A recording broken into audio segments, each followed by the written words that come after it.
Hello everyone, and thank you for joining us for our Wild Walks webinar. My name's Mike, I'm the Head of Marketing at Wild Frontiers, and today we're going to talk through some of our exciting new walking trips in Europe. Now, in this age of lockdowns, walking has been one of the few activities we've been able to enjoy outside, and for many of us it's been a lifeline. Whether you're new to the joys of walking or it's long been a hobby, hopefully by the end of this webinar you'll have some inspiration how to indulge your passion in some of Europe's most beautiful and remote corners. The talk will last around 50 minutes, after which we'll have a Q&A session. So if you have any questions during the talk, please use the Q&A button, which you should be able to see at the bottom of your screen. We will be recording the event, so if you get called away or would like to share the talk with friends, watch out for the email we'll be sending tomorrow with a link to view it online. Our next event will be on Mongolia on Wednesday, the 24th of February, when we'll be joined by a special guest in the form of intrepid explorer Benedict Allen. So make sure you join us for that. Again, there'll be full details of how to register in tomorrow's email.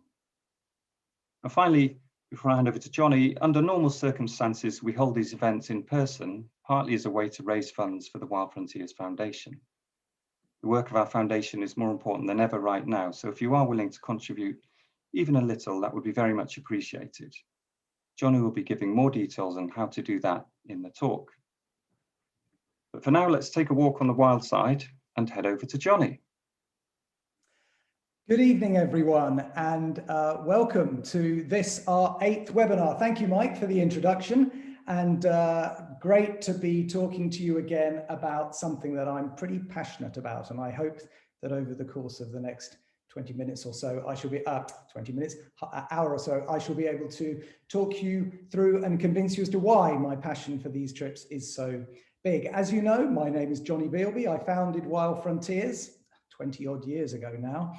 And in a moment, I'm going to tell you a little bit about my history and how I came to set up Wild Frontiers. But before that, I want to explain a little bit about tonight's talk. So for those of you that have watched these webinars before, you'll know that in the past, we've generally focused on a particular destination. That could have been Pakistan, Saudi Arabia, Georgia, or regions like the Silk Road, Central Asia, or Central America. But tonight we're going to do something a little bit different and talk about a specific type of trip, which is our new walking holidays in Western Europe.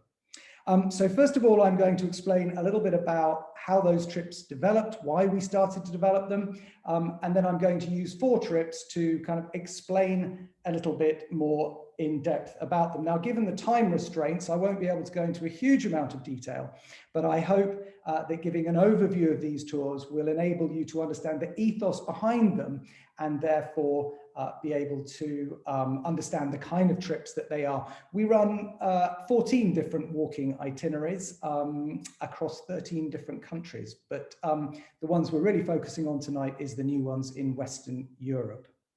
So that's that. Right now, I'm going to share my screen and we are going to talk a little bit about the history of Wild Frontiers.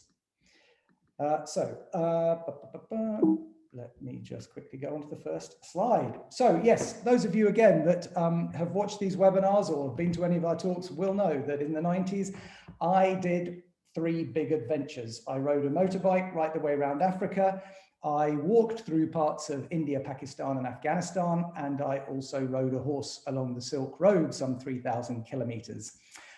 This resulted in 3 books. First of all, Running with the Moon, about the motorcycle journey, For a Pagan Song, about the journey through Afghanistan, and Silk Dreams, Troubled Road, about the horse riding trip across Central Asia, which also became a Discovery Channel film. But perhaps more importantly and more pertinent to tonight's talk is that this also led to the foundation of Wild Frontiers. It was in Pakistan when I was doing the research for my second book that I came across this wonderful group of people called the Kalash that live in the Hindu Kush, and the chief spokesperson for the Kalash said, you should set up a travel company. So I did, and I called it Wild Frontiers, named after what was the Northwest Frontier, this province of Western Pakistan. And over the years, we've developed, obviously, and we now run trips to about 85 destinations. But it was about 10 years ago that we started to look at walking trips. I personally love them, obviously, when I've walked through the Hindu Kush and things like that.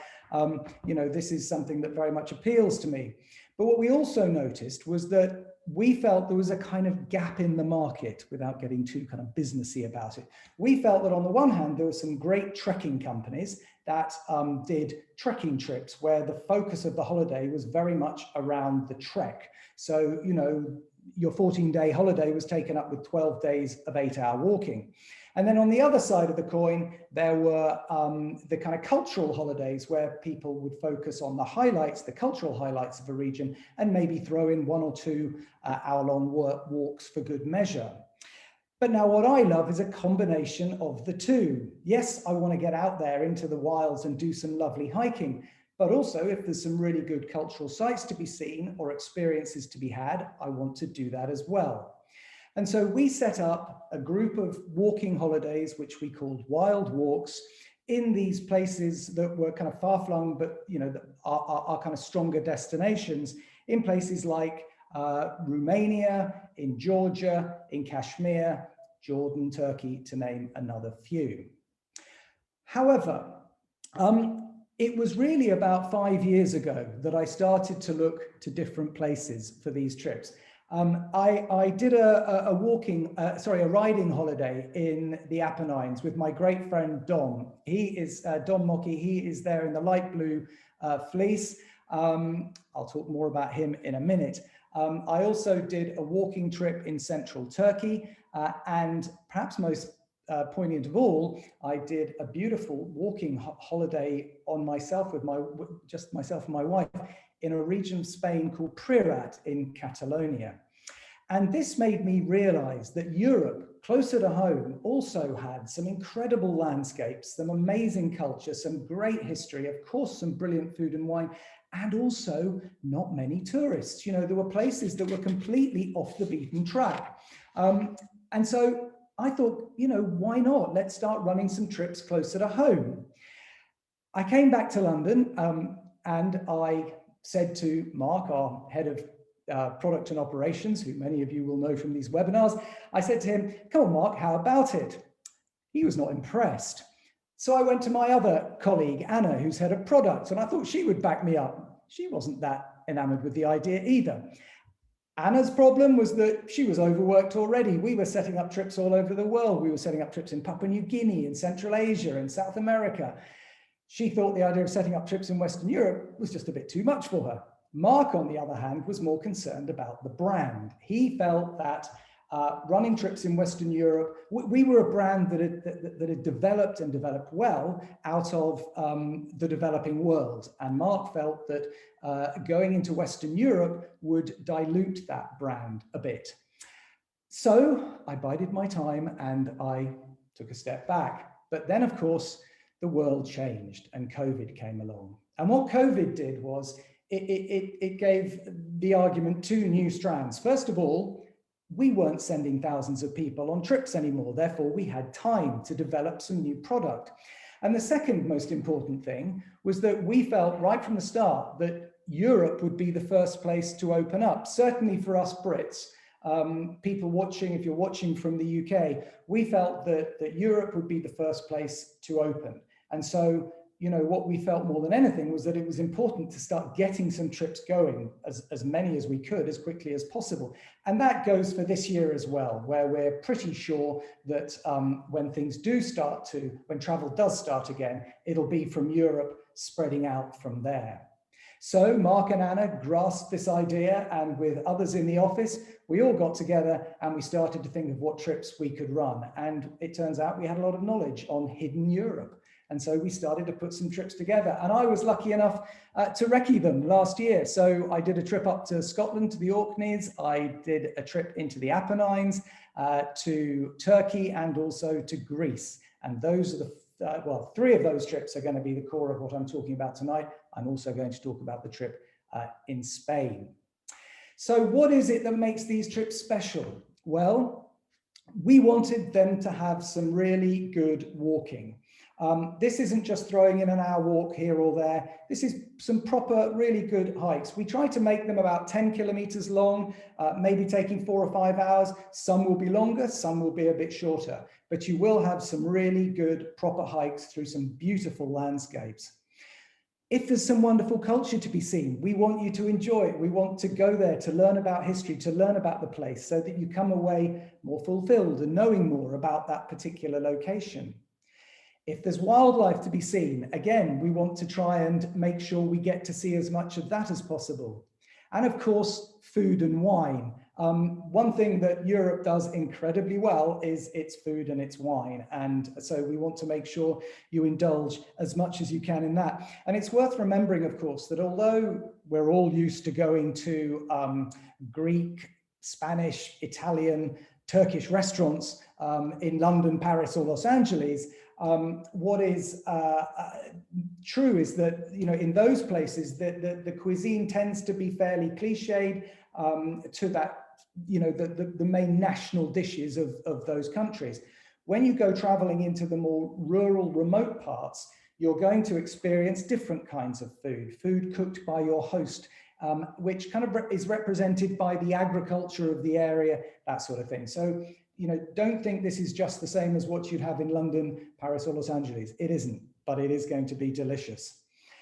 The accommodation, we want to kind of stay local to keep you in the bubble of the group, of the trip, of the local environment. We'll try and stay in places longer and make sure that we are using small local guest houses where you can really meet local people, meet the family often that's hosting you, become friends with them and learn more about the area.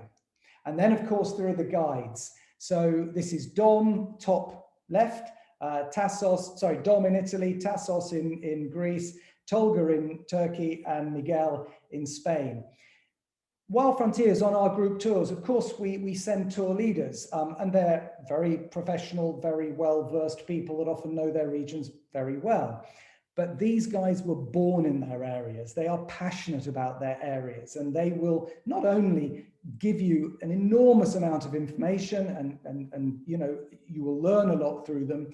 You'll also meet their friends and their families, and you will therefore get a different kind of angle experience on the trip that you'll be going on. So they're absolutely key. And finally me, well, I'm super lucky. I know that, running Wild Frontiers. I've been to over 100 countries and I've traveled many places and done lots of our trips. These are my favorite trips. I love these walking holidays because, you know, they deliver a perfect travel experience. They get you out into the nature, into the beautiful wonders of the world. They introduce you to local culture and history, and you do some exercise, which means you can indulge in all this fantastic food and not feel guilty. What could possibly be better? So that's the kind of ethos behind the trips. As I say, that really follows through with all of the trips. But now I'm going to talk about 4 trips, 3 of which I did last summer, 1 of which I had done at least part of before. So let's crack on now. As I say, it may be slightly confusing or you know, if they start to merge into one, but just remember, we'll be sending around a link to this recording tomorrow, so you can go through them all if you like afterwards. And also, you know, I'll be answering questions at the end if you've got any questions. And lastly, we will be sending this around. So you'll be the website, of course, you can look at the trips on the website. So without further ado, let's start with Italy. Walking and wine in the Apennines. What could be better? Goodness. So the trip starts in Bologna. You come in there, you drive down, and we start our trip properly in Urbino. This tour is bookended by Urbino on the one end and Gubbio on the other. Fantastic trip, 8 days, and you're going to see some wonderful things. But the first thing I want to talk about is Dom. I mentioned him before. You can see him, he's kind of rather hidden there behind his wife Nargiza, his daughter Noor, and me, just stuck in the middle there. I have known Dom for years and years and years. We first met in 1996 in Pakistan, where Dom had a horse riding company. He then moved to Kyrgyzstan in 1998, and became our main man in Central Asia for more than a decade. He was running horse riding trips and walking trips all over that region, from Afghanistan to Tajikistan, into northern India, Pakistan, Georgia, Ethiopia. So he's been working with Wild Frontiers for years. About 10 years ago, maybe a bit less, when his children were of schooling age, he married Nargiza, by the way, who is Kyrgyz. They came back to Italy, their home, and set up this wonderful agroturismo place here. And this is where we stay for 4 nights. They are our host. Dom is a wonderful raconteur, a great character, and any trip with him is a huge amount of fun. It's a lovely agroturismo. There are 5 rooms there. There's a little swimming pool. There is even a yurt, because of course Nargiza is Kyrgyz, which is also there for people to sleep in if they so desire. And Nargiza looks after us with some fantastic cooking. But as I say, the trip is bookended by Urbino and Gubbio. So you start in Urbino, which is a UNESCO World Heritage Site, an extraordinary town with this amazing Duke's Palace. This is the famous Duke of Urbino. He was a 15th century, one of the great leaders of the Italian Renaissance period, an enlightened man and a humanist. And within the Duke's Palace, he built the largest library outside of the Vatican. He was a great patron of the arts and employed the likes of Piero della Francesca. The other great artist that came from Urbino was Raphael, who was born here a year after the Duke's death. And you can see some of Raphael's art in the gallery there. This is called A Portrait of a Young Woman. Not very originally, but beautiful painting. And you can see all the frescoes and tapestries, etc. there. So we start with some kind of high culture. Why not? You're in Italy. Fantastic. UNESCO World Heritage. And from there, we start walking. We have 5 really good walks on this trip. The first one is along the Adriatic coast. Then we start walking into the Apennines and up into the hills. The walks vary in length. Generally, they're about 10 kilometers, which is about 4 or 5 hours. One of them is 16 kilometers, which takes a bit longer. I'll talk about that in a minute. This first walk, we come down through the forests, over the hills, down into a place called Fossombrone. And Fossombrone, this is the old citadel that's kind of rather tumbled down now, but Fossombrone was a famous Roman town. And here we'll have lunch before we go to our first winery. Now, the wine of Italy, of course, is hugely famous. It's the biggest wine producer in the world and has many famous brands. You probably haven't heard of Mancini.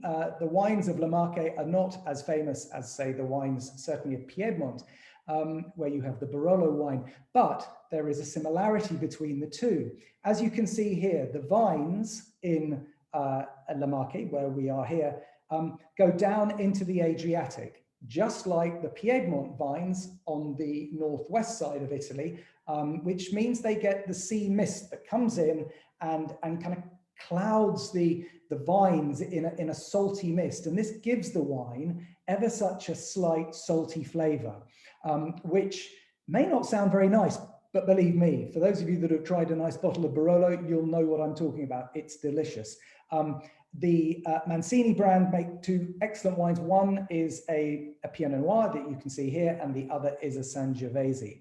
And we will go to a lovely winery where we'll learn about the production, sample the wines, and some olive oil, because they also make that. So that's the kind of special. The other thing to say about the wines of Italy is that there's a ruling in Italy that you can't, if you're an agroturismo restaurant or B&B or whatever, you can't sell wine from outside of your area. The wines have to be from Le Marche, which is great because it means local producers can sell their wines to the local restaurants and stuff. So we will be drinking wines from Le Marche on this trip. From there, we head off into the Furlow Gorge, which is known as Italy's Grand Canyon.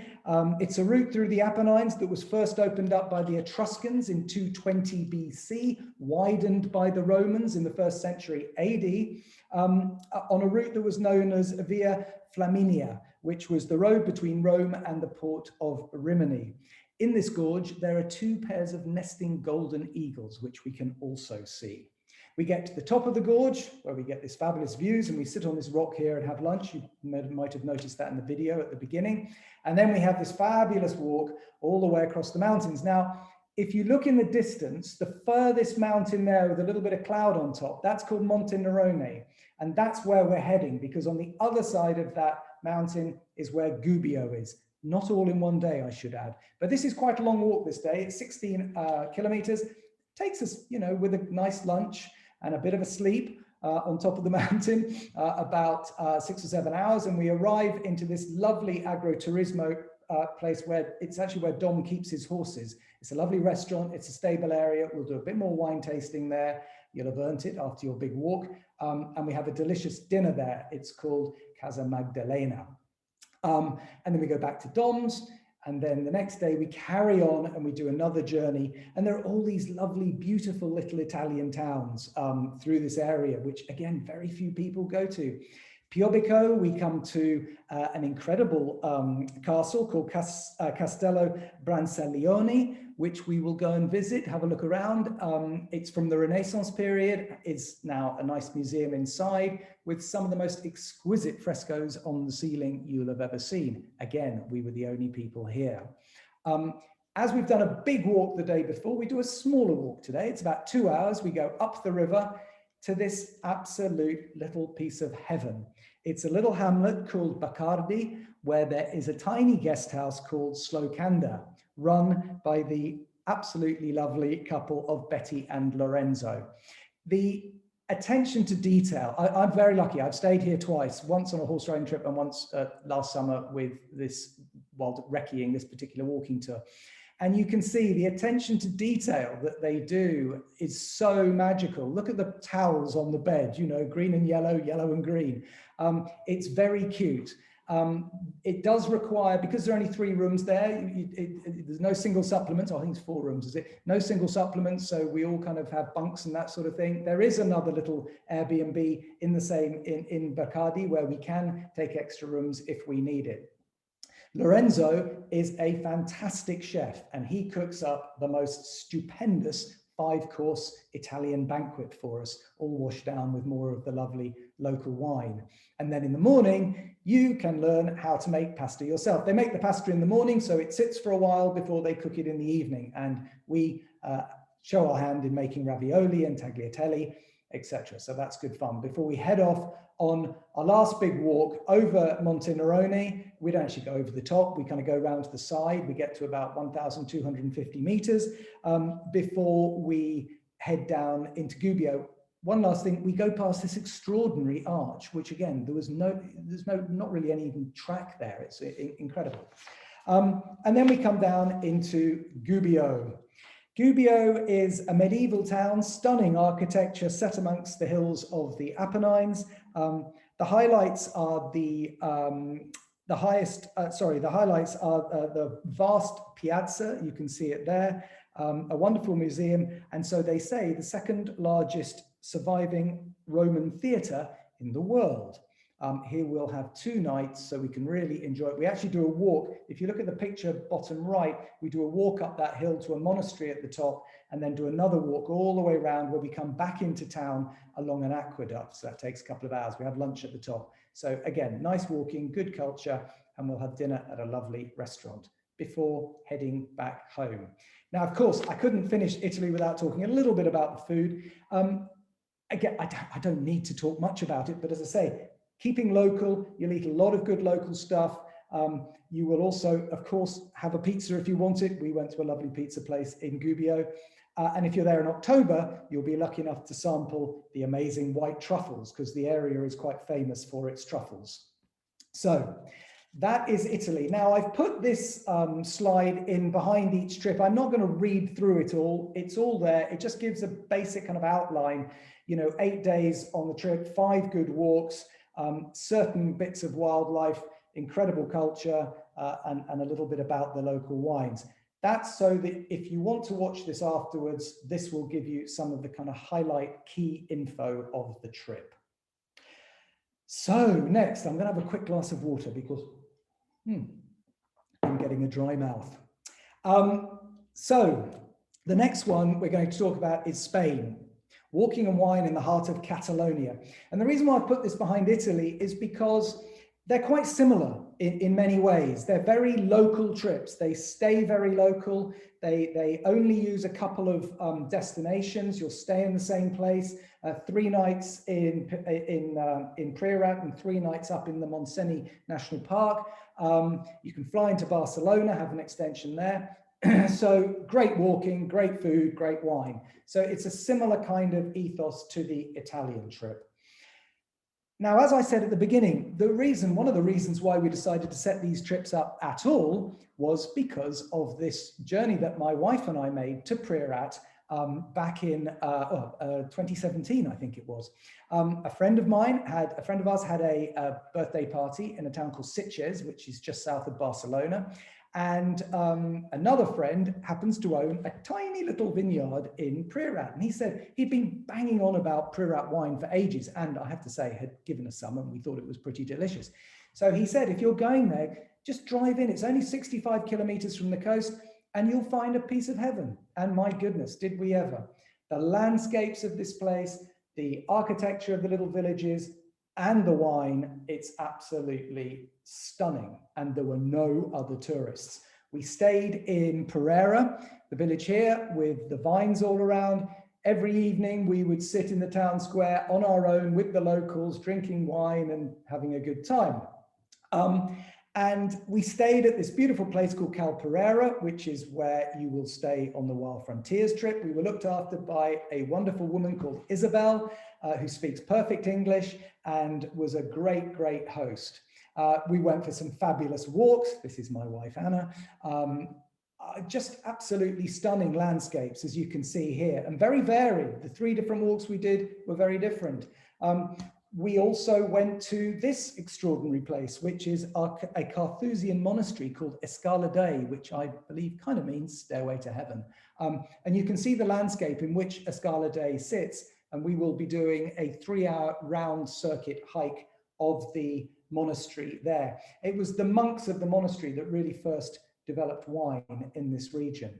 We'll also visit a olive oil farm, a place for processing olive oil, and we'll be able to taste the olive oil there. But it's really the wine of Priorat that is so special. So if you like your wines big, your red wines big and bold, you're going to love this place. They do some really nice whites as well, I should say, but it's really the reds that are famous for Priorat. And that's really because they mainly use the Grenache grape. And as you can see here in the photograph on the left, the soil is really slaty, very steep-sided mountainside. So they can't have big vines. They're very small, and they produce a tiny yield.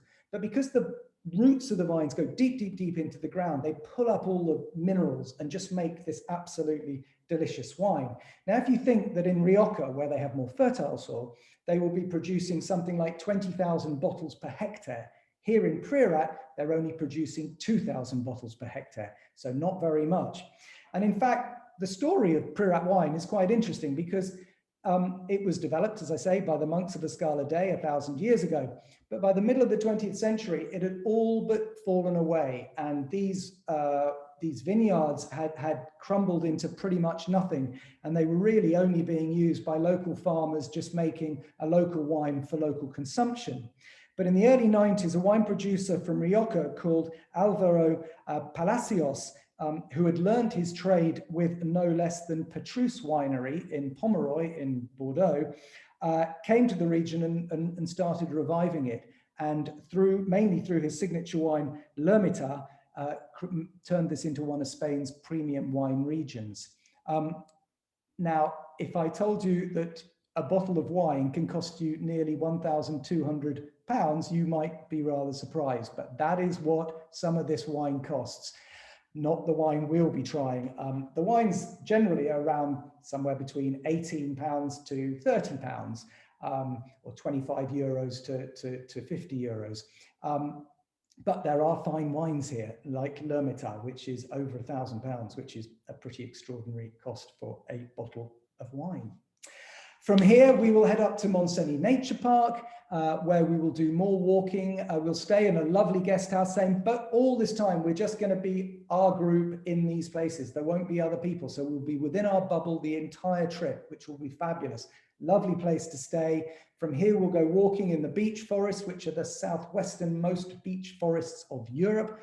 Also some lovely chestnut forests. We'll walk to the summit of one of the mountains, about 1,700 meters. From which you will get fabulous views both of the Pyrenees looking one way or the Mediterranean looking the other. Of course, it's important to stress, you know, whilst the walking on this trip it can be quite, I say challenging, but it's proper walking up to 1,700 meters. If you chose not to do that walk that day, of course, you very easily could and potter around the guest house. We'll be seeing other things, local pottery, pottery makers. As I say, there's a chestnut forest. And from that, we'll visit an organization that uses the chestnuts to make chestnut beer, chestnut pate, and chestnut chocolate, which will be interesting, before we return to Barcelona. So that's the Spanish trip. As I say, again, here's some more information about possible extensions to Barcelona or San Sebastian, 5 good walks, 6 hours being the longest, but and the height being 1,700 meters, the culture of winemaking, etc. So you can read that later. That's just to give you some little tips. So next I'm going to talk about Greece, and this is where the trips change ever so slightly, more in line with a couple of our other walking trips that we developed some years ago, where you are actually doing a bit of a journey and your focus is slightly more on the culture, I would say, than it is on the walking. Because of course you're in northern Greece, and my goodness, is there a lot of culture to see up here. So starts in Thessaloniki and does a clockwise loop around on what is known as the Via Egnatia. The Via Egnatia was a road built by the Romans in the 2nd century BC, connecting Constantinople to Rome by way of northern Greece, Macedonia, and Albania. And it's along some of this route that this particular tour takes you. So you will start in Thessaloniki. Now, Thessaloniki is extraordinary. It has 15 UNESCO World Heritage Sites within the city. Now, when I was told that by our guide, I kind of said, really? If you think that India, with all its beautiful monuments and its amazing landscapes and its size, has 19 in the whole of the country, to think that one city had 15, I was like completely blown away. I couldn't believe it, but it does. And we will see some of them on this trip. You will start with the Rotunda, which was originally built as in 301 AD as a tomb for the Emperor Galerius, but was used as a temple and an Orthodox church as well. It's got some fantastic murals and mosaics in there. You will also visit other UNESCO World Heritage Sites like the Triumphal Arch, the Ottoman White Tower. There's a great museum, and up on a hill, just about a 10-minute walk from our hotel, there's a lovely street of restaurants where it's really quiet and cozy, and the restaurants have musicians and stuff like that, and we'll have our first lovely kind of dinner up there.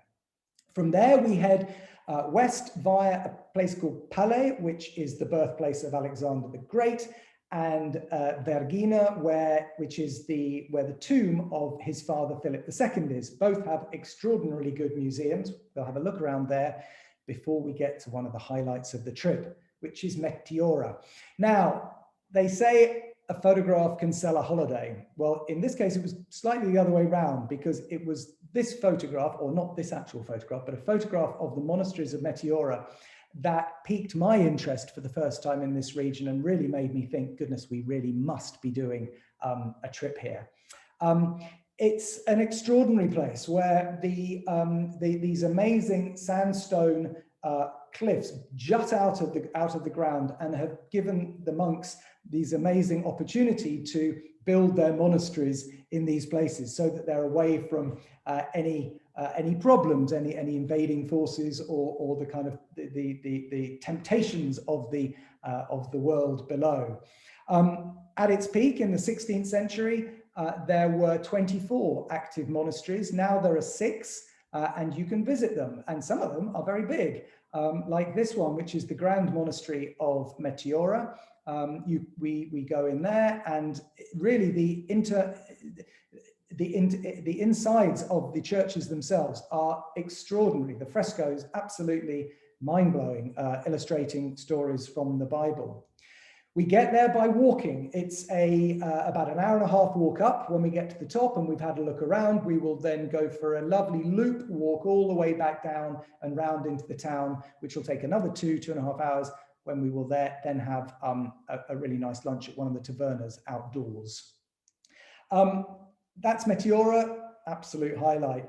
From there, we travel to Mestevo, which is a lovely alpine village. We're now into the Pindos mountain range, which is the focus of this part of the tour. And it's a lovely place. It has an exquisite church with, again, amazing frescoes inside.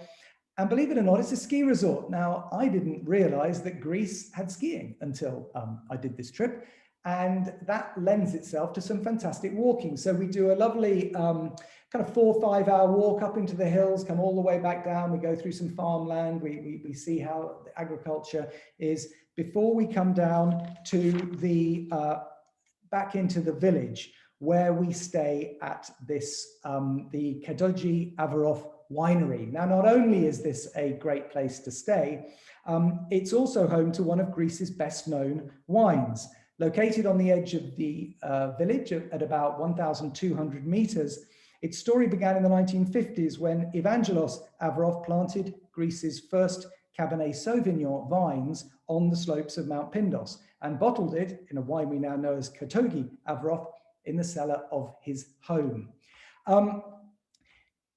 Similarly to Priorat, in the wine production has kind of developed over the last 40 years, really. And again, similar to Priorat, it's grown in some quite difficult places to grow. These are some of the highest vines in Europe. So they are the highest vines in Greece and some of the highest vines in Europe, which means that the amount of wine that they produce or the yield of the grapes is not that high. And we're talking again about 2,000 bottles per hectare. But again, that gives it quite a rich, strong flavor. And of course, it gets the sun as well, which gives it a sweetness as well. So it's very nice wine. They actually do 7 different types, 2 whites, 2 roses, and 4 rosés, and 4 reds. And we do a lovely wine tasting. Oops, sorry. We do a lovely wine tasting. I'm just going to, to there. Sorry, hang on. Oh, going the wrong way. Wine tasting on the top left picture. If you can see that, that's kind of our view down from the bedroom, if you like. And that's where we'll do a lovely wine tasting and a tasting lunch as well to go with it. So that's a real highlight. And after a big 4-hour walk, 5-hour walk, you've earned it. So from there, we head on to the lakeside town of Kastoria. Very pretty place with a lovely corniche all the way around the lake, where we'll stay with a lovely couple called Christoph and Christina in their home. And again, just to emphasize, this is a kind of one of the main focuses of these kind of tours, whether it's Dom's in Italy or Isabel's in Pereira in Priorat or Christoph and Christina's in Kastoria. By staying in a local house, staying with the local people, getting to know them, you really get to understand the area that you're in. And I think that's so important. Also, of course, you don't have anybody else from outside the group, which kind of keeps us in our bubble, which is really nice. Christoph is an excellent chef, and you will get a fantastic meal here, probably the best meal you're going to have in Greece. The town itself is fascinating, old town. It is home to some 300 odd Byzantine churches. It has a very interesting cave we'll go and look around, and it has a lovely cafe that does a tasting menu of local produce. So we'll do that and sample the local food, again, probably washed down with a local wine. From here, we head into, we're still in the Pindos mountain range. We go to Nympheo, which is a UNESCO World Heritage Village.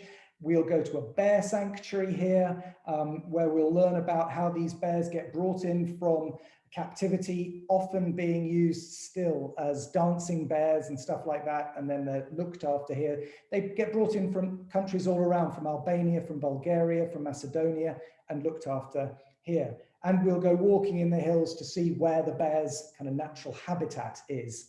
And from here, we head to Lake Kirkini, which is where it's a beautiful lake, vast lake. We'll get on a boat, we'll go out and we'll see the pelicans, we'll see the flamingos, and we'll see an extraordinary sight. It's home to 20,000 cormorants, and the cormorants fishing is an extraordinary thing. They swoop down on the lake, and they kind of corral the fish into one area, and then they dive bomb and eat the fish. It's a feeding frenzy, and it's an extraordinary thing to watch. This is a photograph I took. We were lucky enough to see this when we were there, kind of sunset, so we're there at a nice time of day. That evening, we go to a lovely restaurant, which is a converted old railway station, where we'll get entertained by local musicians while eating traditional food, before we come back round onto what is the cultural highlight of the trip, at least it was for me, the archaeological site of Philippi, which was the capital of Philip II's Macedonia. It has amazing forum, theatre, temples, basilica, and mosaics. Here you can see the incredible theatre, which is huge. And it's also said that St. Paul visited here in 49 AD and gave his first ever European sermon here. So there we are. And then lastly, we come down back onto the Mediterranean to Kavala. Kavala is, again, an old town. The aqueduct is what dominates the town, as you can see here. It was first built by the Romans, added to by the Ottomans. And I don't know if you can see all the crenellated fortress walls all the way around the town. We'll walk up through the old town, into the old fort right at the top, have a look there, and come back down before having our last dinner down in the port, which will no doubt be a seafood delight. So that is the Greece trip. And now finally, on the kind of with the in-depth look at trips, I'm going to talk about the Turkey trip. After another sip of water. So yes, I know this is supposed to be a talk about offbeat Europe. It's so offbeat, we've actually moved into Asia, but never mind, it kind of feels like Europe. It's a trip that takes us from Erzurum to Trabzon in a circular route that goes right up to the borderlands of Armenia and Georgia. Stunning trip into the Kashgar Mountains, and it's beautiful. So we start in Erzurum. Erzurum is a town that dates back to prehistory, the first millennia BC. But from there, it has passed through Roman, Byzantine, Iranian, Armenian, Seljuk Turk, Mughal, and Ottoman control. But it was the Seljuk Turks in the 11th and 12th century that have really left their mark with this main citadel, which is now a museum, and the twin minaret mausoleum and the royal tombs. So this is a good place to start after your longish flight from London. We have a day here before we head towards the west. And that gives me a chance to talk very quickly about Turkish wine. Now, I'm not going to try and spin you a yarn that Turkish wine is the best wine in the world. It is not. But it does have an interesting wine history, and the wine is getting better. So as we travel east, we go across the Anatolian plateau that, of course, goes towards Armenia and Georgia. And Georgia claims that it is the birthplace of wine, with evidence of viniculture dating back 7,000 years. Turkey itself has between 600 and 1,200 indigenous wine grapes. It is the fourth biggest producer in the world of wine grapes, with 1.5 million acres of land put down to grape production. But it is only 33rd biggest in terms of the production of wine, because of course it exports most of its grapes to be made by its neighbors, turned by its neighbors into wine. But there are local people that are beginning to realize that there is money to be made in producing good wine. And so the wine production is improving and increasing all the time. Probably the most famous Anatolian wine is Buzbag. You'll find that in shops and in restaurants. We were drinking it. It's relatively inexpensive at about £8 a bottle. And it's a good full-bodied red wine made out of 2 indigenous varieties. So that's the wine. It's also worth saying that certain restaurants and hotels may not serve wine. So our guide always checked out, and if we needed to buy some for the evening, we would buy it and take it in ourselves. And they were always very, very happy for us to drink our own wine. Now you get to the cultural highlight, Ani, the 10th and 11th century capital of the Armenian Empire.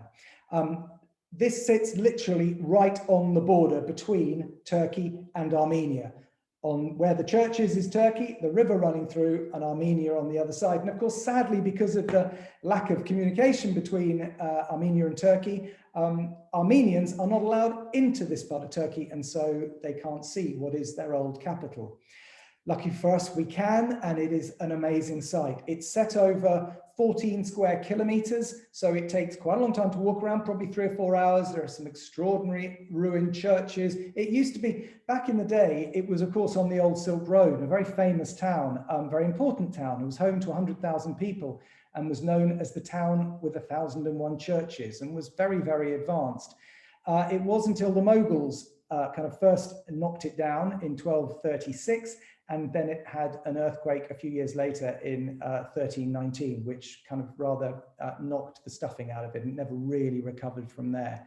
But it's an amazing place. You can see it even has a troglodyte cave town to one side of it where people would go in times of persecution. This is our group standing on top of the citadel looking down over the site. And you can see the great Anatolian plateau behind us. From there we come to Kars, where we visit an Armenian church, which is now a mosque. That often happens in this part of the world. And we stay, rather bizarrely, in a Russian mansion.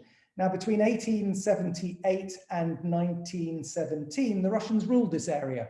They built a mansion. We stay there now as a hotel, which is kind of rather gaudy, but interesting and comfortable. And from here, the walking starts. So rather like Italy, the kind of culture, if you like, or the high culture is at both ends of the trip. So we start with Erzurum and Ani, then we have the walking.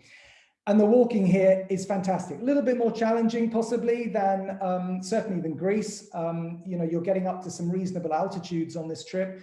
This is called the Satan's Castle Walk. The castle is actually from about the 12th century, built by the Georgians when they ruled this area. The walk is fantastic. You can go right up into the castle, we come back out, we walk up the side of the mountain to the left, and then we get onto the plateau, and these are our views. Absolutely fabulous views, enormous great vistas. And we walk across here all day down the other side to the place where we're staying. We'll also walk through the Karakol National Park, where we'll see these beautiful lakes, stunning walking through forests, little villages we'll go through, stop off for lunch at a trout farm, where we'll eat some lovely trout. All the while, you're kind of passing these old relics of the Georgian or Armenian times when they were in control here. We're right up on the Georgian border here. So, you know, some Georgian churches in perfect state, they've been renovated, others still in a state of disrepair. And then in the Kashgar Mountains, we do some really lovely walking. We stay here for 2 nights and we go up into the little tiny hamlets, meet local people. This chap was absolutely charming. He insisted on getting his bagpipe out and playing for us. Social distancing wasn't really something he understood, and he insisted on getting everyone dancing. And we had a great time with him before carrying on walking, stopping off in little villages to have our picnic lunches, picking berries from the bushes, swimming in the streams. And again, as I say, like Isabel's, Dom's, or Christoph's and Christina's, this is the special place for me. It's probably the least luxurious on the entire trip. You can see the bedrooms are not exactly 5-star, but the place is magical. You're in the middle of the forest, on the side of the mountain. You're the only people staying. It's a father and son that own it and look after it. They're great cooks. You have fabulous meals here, and it's just a really cute place to stay, which we do for 2 days, giving us a full day's walk up into the mountains. And from here we head back down, or I say back down, we head down onto the Black Sea coast and to the Sumela Monastery. The Sumela Monastery is, again, one of the great cultural highlights of this trip. And it rather kind of links the Greek and the Turkish trip, because of course this was originally built as a Greek Orthodox monastery. It was founded back in the 4th century AD. Its present form was constructed in the 13th century. It was an active monastery until population exchange between the Greeks and the newly formed independent Turkish Republic in 1923. Unlike the monasteries of Meteora, the Semela monastery is now just a tourist attraction. It's not an active monastery anymore, given obviously where it is. It's a 45-minute hike up. We don't take the road. We actually walk up through the forest. You can see here. It's a beautiful way to get there. And when you get there, it is absolutely stunning. Incredible old churches in there, and wonderful frescoes, which were originally painted in the 11th century, but then renovated by Russian monks in the 15th and 16th centuries. And from here, we head down to Trabzon on the coast, which again has some fascinating Ottoman architecture, a great place to do our last minute shopping, last night dinner, before we head back to the airport. So I hope I haven't confused you all. That's 4 big trips. We are slightly running out of time, so I'm just going to quickly whip through some of the other ones. As you know, I went to Scotland last year and did a trip up to the Orkneys. We've extended that now to make it the Orkneys and the Shetlands, where you'll get some great clifftop walking. You'll learn about the ancient history of this area, the standing stones of Stenneth that date back 5,000 years. Obviously, you'll get great wildlife and bird life, and you'll eat some fabulous food. Again, staying at 2 different places. This is a trip I'm going to be doing. I'm going to be going on the 9th of July, inshallah. It just looks fantastic. I've never been to either of these 2 countries, so I'm desperate to go to Krakow, go walking in the Tatras Mountains. And then we've teamed up with an NGO who look after the conservation of the Tatras Mountain bear. And we're going to go walking with them and find the bears of the Tatras Mountains and hopefully see some ibex as well. So that trip looks fantastic. I've signed up for the 9th of July. Then there's the trip that Mark put together. This is one of his favorite parts of the world, Portugal. You'll go walking along the so-called Fisherman's Trail, which follows the wild Atlantic coast. You'll wander through the unspoilt historic alleyways of Evora and discover the Moorish and Roman influences houses within its medieval walls. You'll learn about the fascinating process of cork harvesting in a country that produces over 50% of the world's corks. Who knew that? Not me. And hike along the shores of Alcueva, the largest man-made lake in Europe, and have an unforgettable dark sky stargazing experience. And of course, it's also worth mentioning the trips that we've already had running, which are, I've done all of these trips with the exception of Bulgaria. Mark set that one up, but Romania along the Enchanted Way, absolutely beautiful. That photograph, top left, I'm going to go clockwise around here. Top left is in the Maramuresh area, right up on the border there, absolutely beautiful. Then Albania, we actually have 2 walking holidays in Albania, one in the north, one in the south, through the accursed mountains, as they're called. Bottom right, you have Montenegro, one of my favorite European countries. Little tip here, Montenegro is a beautiful country, fantastic walking. It also has one of the most beautiful towns in Europe, which is called Kotor. The problem with Kotor in a normal year is that it quite often gets cruise ships coming in, which can disgorge an awful lot of people. And between 10 in the morning and 4 in the afternoon, when they're all in town, it can get rather busy. This summer, I don't think there's going to be so many cruises. So a good year to go to Montenegro. And finally, Bulgaria, which again offers some fantastic walking and different cultural experiences. So that's the walking side of it. Very quickly to talk about other things. If you want to watch any of the videos, if you like the video that you saw at the beginning and you want to watch some of the videos, do go to wildfrontiers.tv. We have videos on a lot of these walking trips and other trips.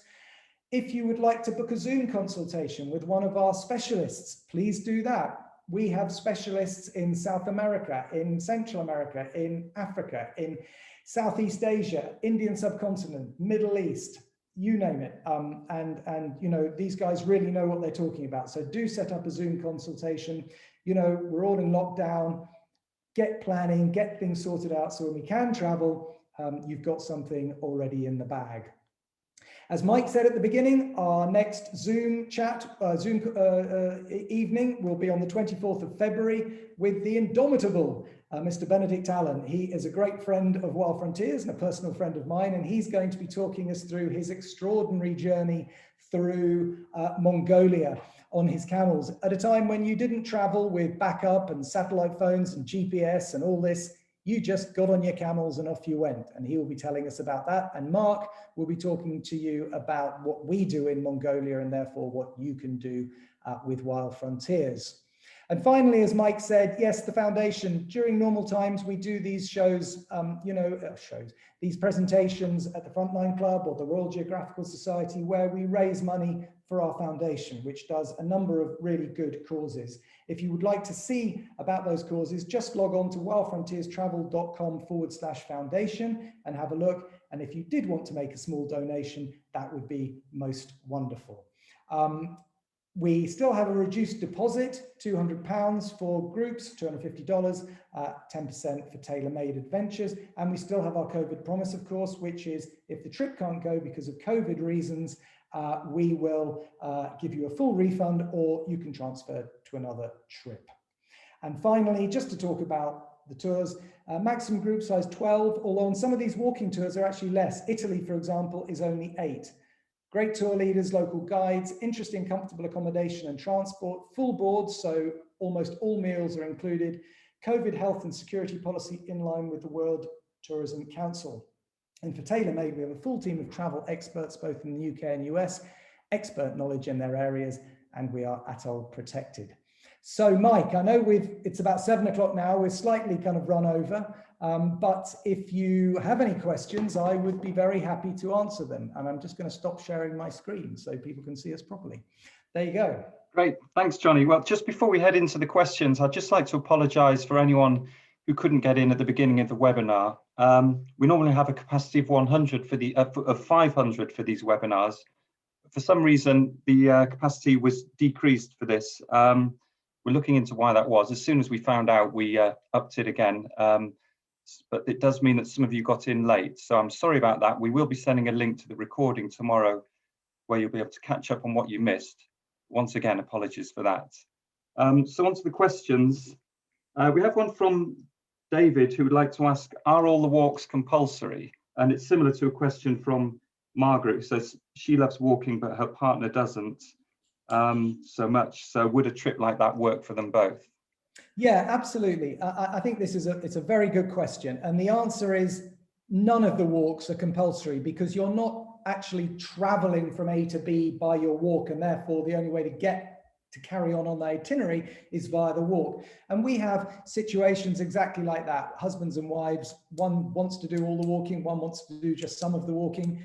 So no, they are all up to you how much walking you want to do. The only thing to really kind of state is that once you start the walk, you kind of have to do the walk because we've only got, you'll have one guide leading the walk and therefore, but we'll give you good information before the walk to tell you how difficult it is, whether we think you can do it or not, and advise you as such. But I mean, look at the places you're in, at Doms or in Pereira and Priorat, beautiful places to just hang out, go for little local walks, etc. So no, you can do as you please. Great, thank you. And now Joan mentioned, Joan's question is, you mentioned the hike's lengths. What about the difficulty of the walks?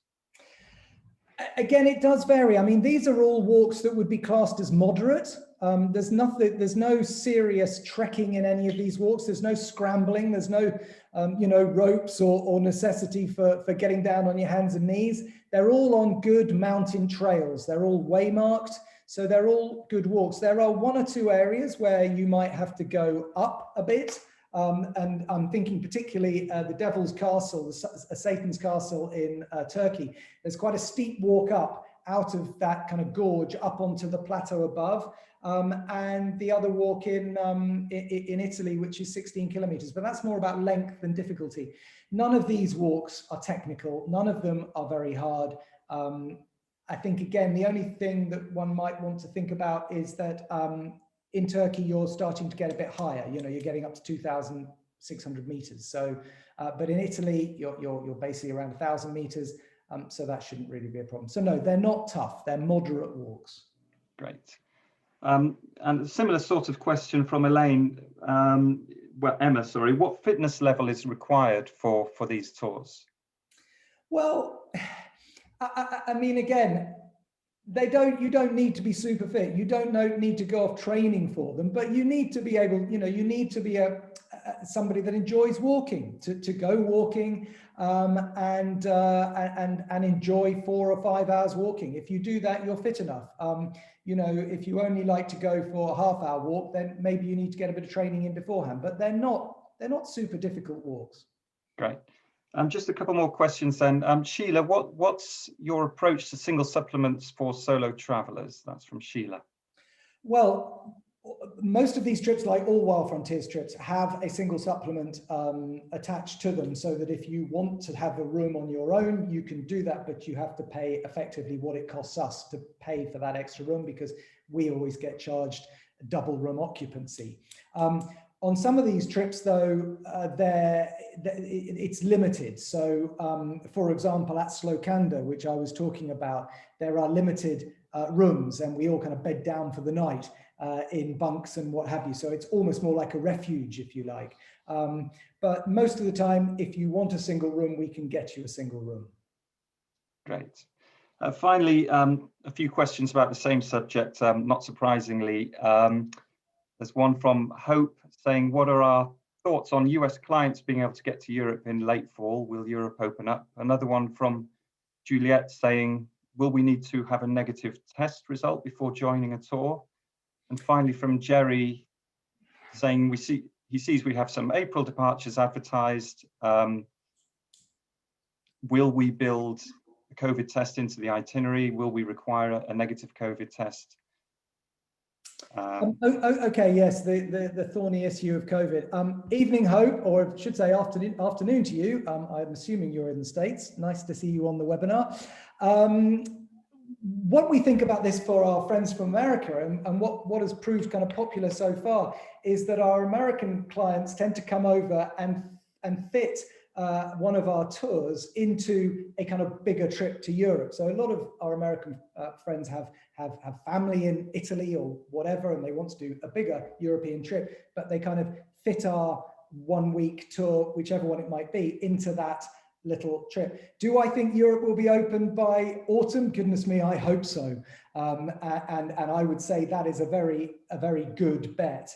Going for the April trips and COVID testing, last year, I'm probably one of the most experienced people now of traveling during a time of COVID, particularly on group tours. And what we found was that we bubbled up very quickly, and we became this little unit. And so after the first trip, what I said to everybody on the Italy, on the second trips were, please take a COVID test, so that when we do all get together on the first day, we are as confident as we can be that we're not, there isn't one person bringing COVID into the group, which of course would not only be bad for the group, but would be a disaster for the people that we were going to visit. Everyone was into that. That was all fine. Everyone did it. What seems to be the case emerging now is that countries are demanding that anyway. And I think for 2021, that is likely to remain the case. It's impossible for me or anybody else to predict exactly where we're going to be in the spring, the summer, the autumn. But I would say that certainly for spring trips, very likely that we'll all have to have a negative PCR or LAM test.